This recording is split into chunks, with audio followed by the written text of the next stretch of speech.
নমস্কার বন্ধুরা, কৃষ্ণা রান্নাঘর উইথ ভিলেজ ফুডে আপনাদের সকলকে স্বাগত জানাই। আজকে আমরা 3 বোন মিলে চলে এসেছি রান্না বান্না করতে। এদিকে একজন বান্না বাড়তে বসে পড়েছে, আর এদিকে আরেকজন কুর্নো করতে বসেছে। আর বাকি যে প্রসেসটা সেটা আমি করব। তো রান্নাটা আমি করব। আর আজকে রান্না হচ্ছে একদম দেশি মুরগির মাংস, লাল লাল করে দেশি মুরগির মাংসের ঝোল হবে, আর সাথে থাকবে গরম গরম কুমড়োনি, আর থাকবে মিনিকেট চালের ভাত। তো প্লিজ বন্ধুরা ভিডিওটা দেখতে থাকুন। আজকের মাংসটা আমি কিভাবে বানাচ্ছি। আর আজকে একদম মাংস পুরো রেডি টেডি করেই নিয়ে এসেছি, গোটা মুরগি আর নিয়ে আসিনি, একদম দোকান থেকে পুরো রেডি করে আমরা নিয়ে চলে এসেছি মাংসটাকে।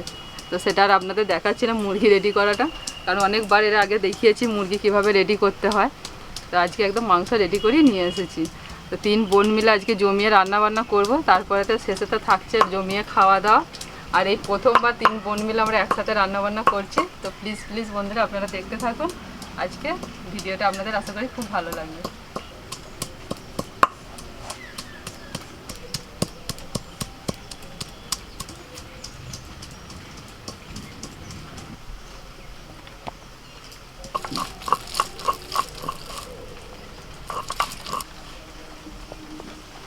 এখানে 2 কেজি দেশি মুরগির মাংস আছে। তো প্রথমে আমি মাংসটাকে একটুখানি ম্যারিনেট করে নেবো।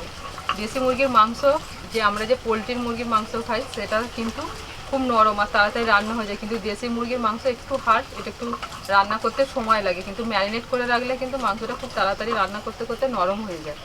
তো প্রথমে আমি দিয়ে দিচ্ছি টক দই। তো 2 কেজি মাংসতে আমি এখানে 150 গ্রাম মতো টক দই দিচ্ছি।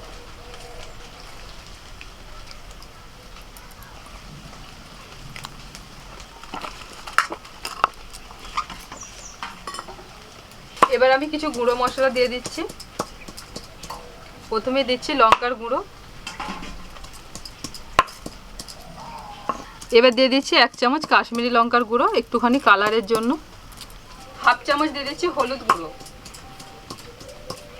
মাংস রান্না করলে সবসময় হলুদের পরিমাণটা একটু কম করে দেবেন, আর লঙ্কার পরিমাণটা একটু বেশি দেবেন, তাহলে কিন্তু একটা সুন্দর কালার আসে।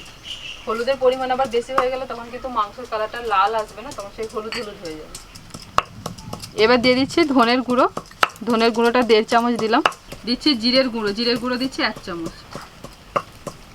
লবণটাও দিয়ে দিচ্ছি পরিমাণ মতো। আর দিচ্ছি সরষের তেল, 2 চামচ মতো সরষের তেল দিলাম। মশলার সাথে মাংসটাকে খুব ভালো করে মাখিয়ে নিচ্ছি।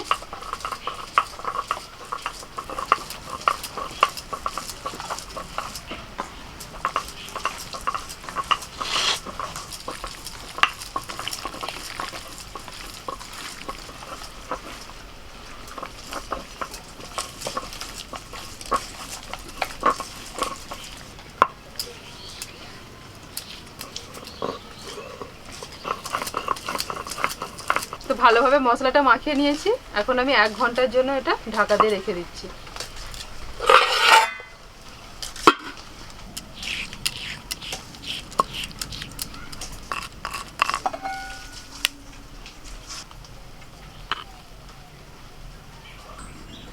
প্রথমে কড়াইতে দিয়ে দিচ্ছি সরষের তেল। মাংস রান্না করার আগে প্রথমে আমি আলুটা ভেজে নিচ্ছি। তেলটা গরম হয়ে গেছে। অল্প একটু লবণ দিয়ে দিচ্ছি আলুর মধ্যে, আর সামান্য একটু হলুদ গুঁড়ো।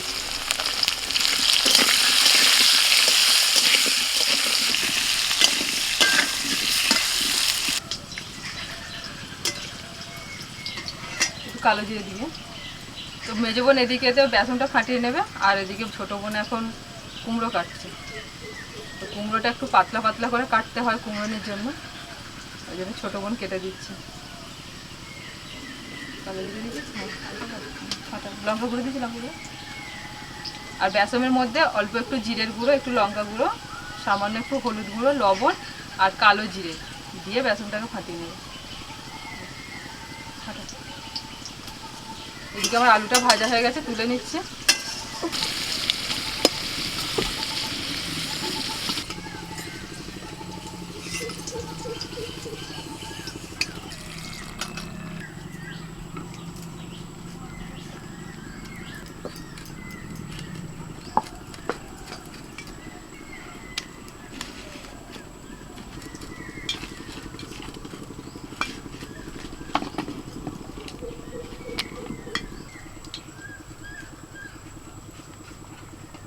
তো কড়াইতে আমি আরেকটু সরষের তেল দিয়ে দিয়েছি। এখন দিয়ে দিচ্ছি গোটা গরম মশলা ফোড়নে,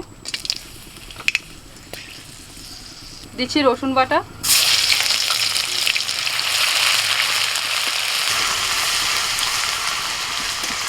রসুনটা একটু ভেজে নিয়ে এবার দিয়ে দিচ্ছি আদা বাটা,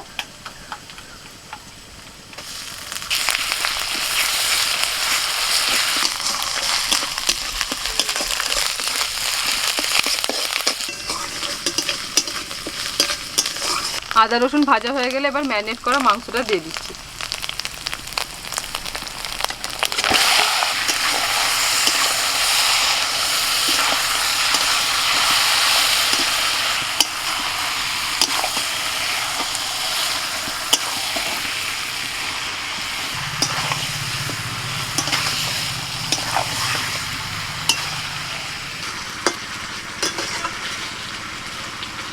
কিছুক্ষণ নাড়াচাড়া করে নিয়েছি মিনিট 5। এবার আমি ঢাকা দিয়ে রেখে দিচ্ছি, 10 মিনিটের জন্য ঢাকা দিয়ে দিচ্ছি। বিয়ের পর যখন মানে সব বোনেরা একসঙ্গে হয় না, বিয়ের পর তো সবাই আলাদা হয়ে যায় যে যা সেটা শ্বশুর বাড়িতে, তারপরে যখন আবার 3 বোনেতে এক কাছে হই ভীষণ আনন্দ হয় আর খুব মজাও হয়। তো বোনেরা এসেছে কালকে আমাদের বাড়িতে, আমার ভীষণ ভালো লাগছে যে 3 বোনেতে অনেকদিন পর আবার এক কাছে হয়েছি। আর সবাই মিলে রান্নাটা হবে, একটু একটু করে সবাই হাত লাগিয়ে দিই, ঠিক আছে? আজকে টেস্ট বেড়ে যাবে এমনি, সবাই মিলে একটু করে নামলে টেস্ট হয়। বোনেরাও ভালো মাংস করতে পারে। মেজো বোন তো দেখিয়েছি আপনাদের, এর আগে এসেছিল একবার রান্না করেছিল। আর তুই করেছিলিস একবার রান্না? আমার মনে পড়ছে না, মাংস করে যায় না, অন্য কিছু রান্না। ছোটো বোন মাছ রান্না করে দেখিয়েছে। আর আপনাদের মধ্যে অনেকেই হয়তো জানেন না যে কোনটা ছোটো বোন কোনটা মেজো বোন। অনেকেই মাঝে মাঝে কমেন্ট করেন যে তোমার বোনেদের দেখাবে, ওই জন্যই আজকে বোনেদের নিয়ে আসলাম। আর এটা হচ্ছে ছোটো বোন আর এটা হচ্ছে মেজো বোন।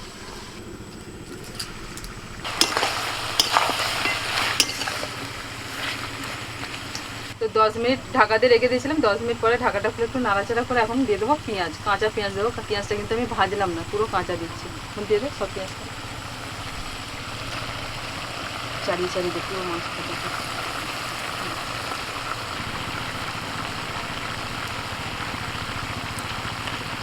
টমেটোটা দিয়ে নাড়বো না, আমি ঢাকা দিয়ে দেবো। টমেটোটা দিয়ে দিচ্ছি। আবার আমি 10-15 মিনিটের জন্য ঢাকা দিয়ে দিচ্ছি।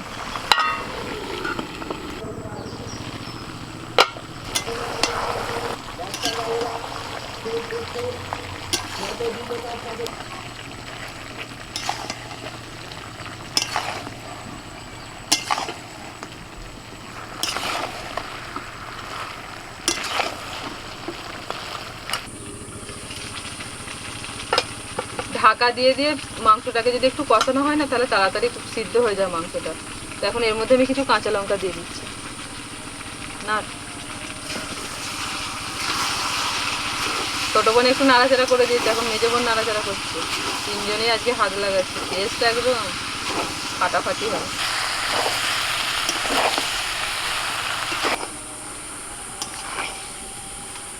বনে বনে মোটামুটি সব রকম রান্নাবান্নাই করতে পারি, তবে আবার বিশেষত্ব আছে। আমার যেমন বর্ণিতার বাবা বলে যে আমি নাকি মাংস টাংসগুলো খুব ভালো রান্না করি, বাকি রান্নাগুলো সব আমার হয়। কিন্তু সব থেকে ভালো শাক রান্না যেটা বলে, শাক রান্না হচ্ছে মেজো বোন খুব ভালো শাক রান্না করতে পারে। মেজো বোনের একটা হাতের গুণ আছে, ওটা পেয়েছে ঠাকুমার কাছ থেকে। তো আমার যখন বয়স 1.5 বছর ছিল তখন আমার ঠাম্মা মারা যান, তারপরেই মেজো বোন হয়। তো বাড়িতে সবাই মনে করে যে ঠাম্মার কিছু গুণাগুণ মেজো বোনের মধ্যে পেয়েছে, সবাই দেখতে পায়। আর ওর হাতের মানে শাক রান্নাটা, ওর হাত মানে আমার ঠাম্মাও খুব ভালো শাক রান্না করতেন, তো সেই গুণটা বোন পেয়েছে।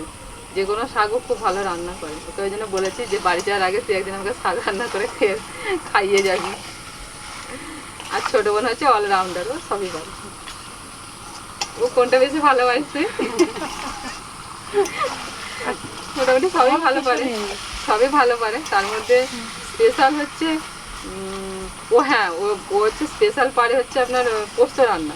পোস্ত রান্না ভালো করে, সেটা আবার তিল দিয়ে, মানে পোস্ত নয়, ওই যে তিল দিয়ে যে পোস্তটা হয় সেইটা।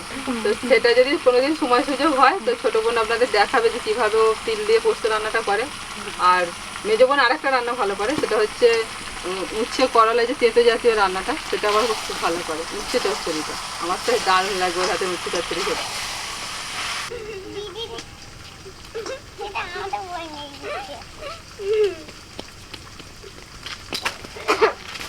চিকেনটা কষানো হয়ে গেছে, এখন আমি ভাজা আলুগুলো দিয়ে দিচ্ছি।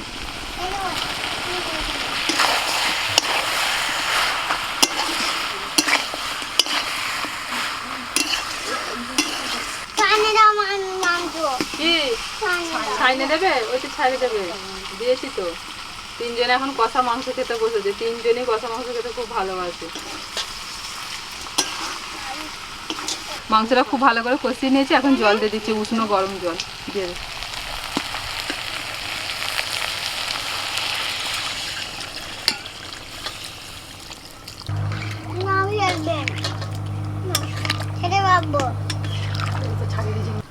আচ্ছা, কেমন হয়েছে মাংস? কেমন হয়েছে? হেভি? শিবম বলে দিচ্ছে হেভি হয়েছে।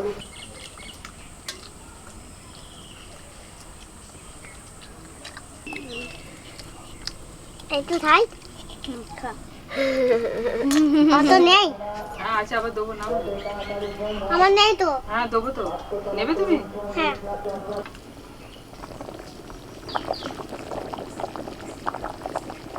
মাংসের ঝোল একদম রেডি। আর নামানোর আগে যদি মনে করেন একটু গরম মশলার গুঁড়ো দিতে পারেন, কারণ আমি গোটা গরম মশলা ফোড়ন দিয়েছিলাম, ওই জন্য আর গরম মশলার গুঁড়োটা দিচ্ছি না।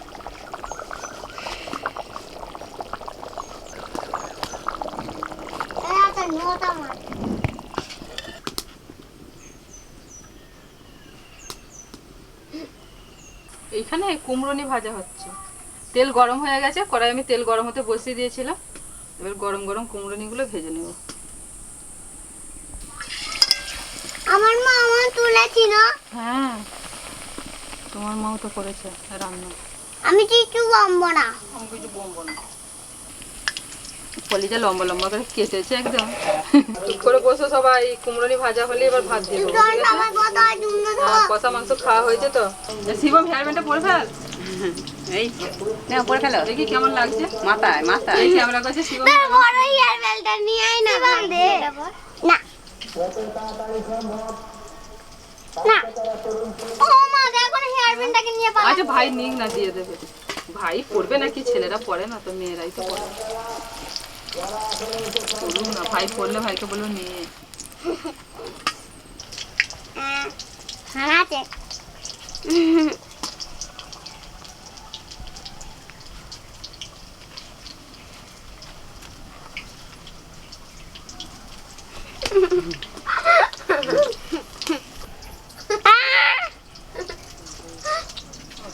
আসুন কথা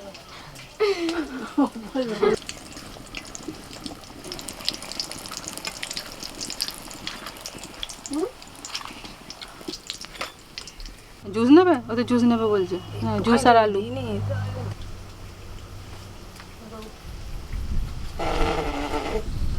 ঝোল দেবো তো, ঝোল আলু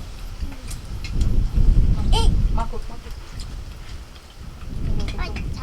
লেগ পিস ছেড়ে দে শিব, শিখা। এটা পা লেগ পিস।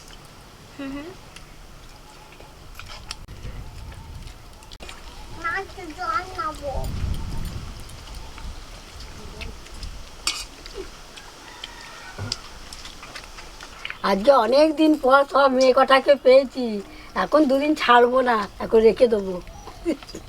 মেয়ের আবার মাংস রান্নায় এক্সপার্ট, মানে কি বলবো বলা যাবে না, এত সুন্দর হয়েছে মাংসটা। মানে তোমরা না করে খেলে যেমন করে দেখিস না, ওরকম করে না খেলে বলতে পারবে না।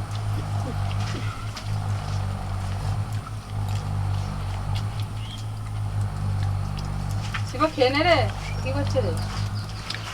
লেবুর রসটাতে মাখো, ভালো লাগে।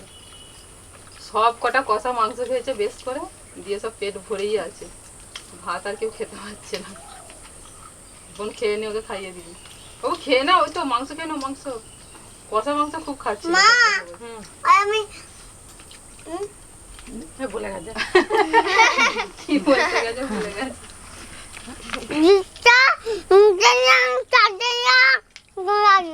সেবার কি